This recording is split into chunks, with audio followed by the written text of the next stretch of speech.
What is HMPV? How does it spread అనే విషయం చూద్దాం. భారత్లో హెచ్ఎంపీవీ కలకలం. చైనాను వణికిస్తున్న హ్యూమన్ మెటానిమో వైరస్ భారత్లోనే అడుగుపెట్టింది. సోమవారం ఒక్కరోజే దేశవ్యాప్తంగా 5 కేసులు వెలుగు చూశాయి. గుజరాత్లో ఒకరు, కర్ణాటకలో ఇద్దరు యొక్క నెలల చిన్నారులకు హెచ్ఎంపీవీ వైరస్ సోకినట్లు నిర్ధారణ అయింది. తమిళనాడులో కూడా 2 కేసులు నమోదయ్యాయి. అయితే ఆందోళన చెందవలసిన అవసరం లేదని కేంద్రం ఇటీవల ప్రకటించింది. ఈ వైరస్ ప్రాణాంతకమేమీ కాదని తెలియజేసింది.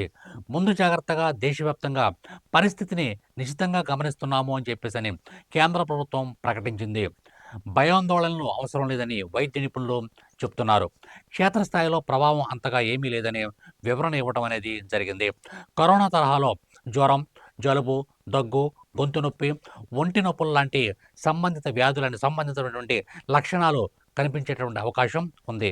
అయితే ఇది మహమ్మారిగా మారే ప్రమాదం లేదు.